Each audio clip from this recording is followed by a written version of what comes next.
But Yeah. if you're a newcomer and you clicked on this video before or after the stream, you didn't come here to hear us uh, rattle on about an old Apple TV Plus movie. No, you're here for the main event, Yes. Superman Legacy. So, Daniel, I have not seen this yet. I am seeing it this weekend, possibly twice, depending on how things shake out. Yes. And so this is going to be a non-spoiler review, not just for the audience's benefit, but for mine as well. Yes. Yeah. And I'll do my best to keep things to be as tight-lipped about certain things as possible. I will talk around certain things. Hmm. If for those of you who've seen the movie, you'll probably will pick up on certain things, certain cues. But yeah, I guess I'll start with kind of the general plot of the movie. Um, it's basically Lex Luthor has just created this very elaborate scheme to finally destroy Superman. Not just his body, not just in body, but his image, his persona, how he's perceived by the public. Um, Okay, so this isn't like a New Adventures of Superman type thing where it's like you're starting with him on year one. This is a Superman who's been around for a bit. Yeah, he's been around for 3 years. Okay. Yeah, they make it. Yeah, there's a bunch of text crawls at the beginning of the movie, uh, and uses the number three a lot. I'll just say Hmm. that. And I don't know if you've seen the trailer when, like the I, first I trailer when I've he's. I've been specifically avoiding the trailers just because I kept hearing that the marketing was bad for this. Oh, okay. Um, well, in one of the trailers, like he's laying in the snow and he's like got blood coming out of his mouth and everything. Okay, yeah, I did see Yeah. that. Yeah, Okay. That's the opening scene of the movie. Uh, interesting. yeah. Yeah. So, and it's because he's fighting.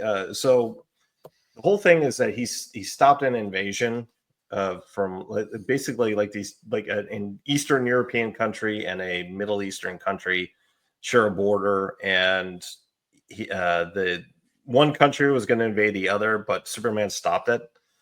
And so the invading country got mad, and they sent their big giant enforcer hero guy to beat up Superman, and that's where the movie starts off.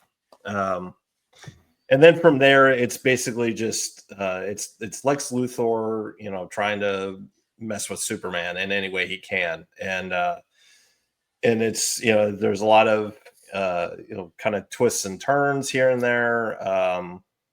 And yeah, yeah, I'm trying not to go too far into the plot.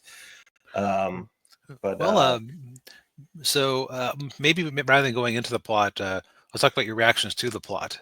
Did okay, the plot work out? um, I had some issues. Um, there are so okay, so James Gunn has this.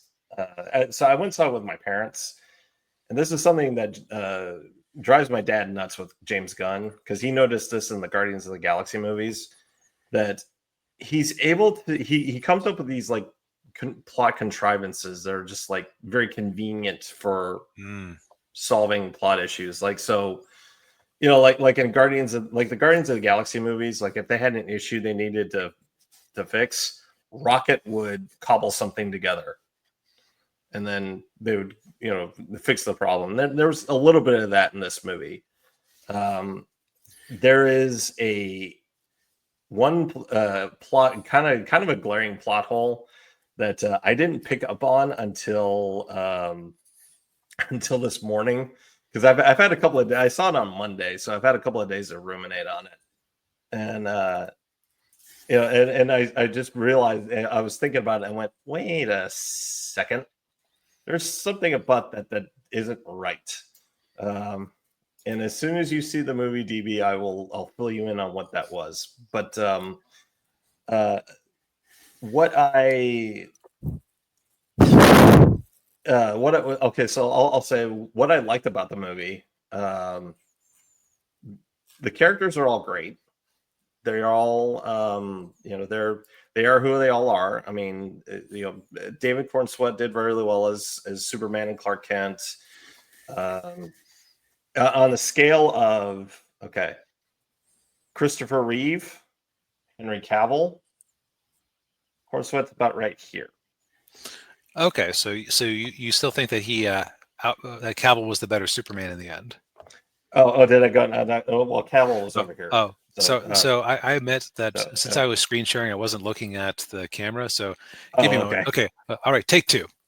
Take two. Yeah. So here's Christopher Reeve. Okay. Henry Cavill. Okay. Cornsweet's right about here. Okay, so you're calling Cavill the bottom of your Superman tier list. Kind of, yeah. Sorry, well, not really bottom tier, but I would say he's more like Cornsweet is more like Christopher Reeve than Henry Cavill. Gotcha. Okay. Yeah. So it's not a quality thing. It's a what he actually plays it like. Right. Yeah. Although, like, I mean, I didn't hate Henry Cavill as Superman. I think he didn't have the right material to work with. He didn't. Right. A pity he was playing angry alien man rather than Superman. Right. Yeah. Yeah. But and also too, like the other characters, like Rachel Brosnahan, I think is how you pronounce her name. She was really good as Lois Lane. And you had like Nicholas Hoult, I thought did a really good job as Lex Luthor. He wasn't Gene Hackman Lex Luthor. He was more like like Superman the animated series Lex Luthor. 80s businessman Lex Luthor. Right. Yeah. Although with a little bit of insanity. Yeah. Arguably the best Lex Luthor version. Okay. Yeah. Hey Ninja, good to see you. Hey, he man. said he loved the film despite the plot issues. It felt like a proper Superman film. Yeah, I would say overall, yeah, I enjoyed it too. Even though I did have a lot of issues. So like, what were the other good things? Like, okay, so fight scenes were really good. The action scenes were decent. Visual and special effects were good. Overall, it's a fun story. It keeps your interest. You don't get bored. It's really fast paced. Maybe a little too fast paced. Yeah. I think I heard somewhere that they had to cut down some of the movie to bring down the runtime, so that could be part of that. Yeah, that makes sense. Yeah. Yeah, but yeah, I mean, what I liked about it. So the stuff I didn't like I said, there are some kind of glaring plot holes in a few places. I will say I didn't like the idea of having the other heroes in the movie. Okay, that was one of the concerns I had was it was overstuffed. Okay. Yeah, it was a little overstuffed. Like you say, having Guy Gardner, Green Lantern, Mr. Terrific. Although Mr. Terrific actually has a pretty big role in the movie, surprisingly enough. That is very much a James Gunn kind of move to take a D tier character like that and try to give them some shine. Oh yeah, yeah. Okay, yeah, yes, Ninja. I'm getting to that. That's also Ninja. In case you popped in later, no spoilers. We are trying to go no spoilers because I have not seen the movie yet.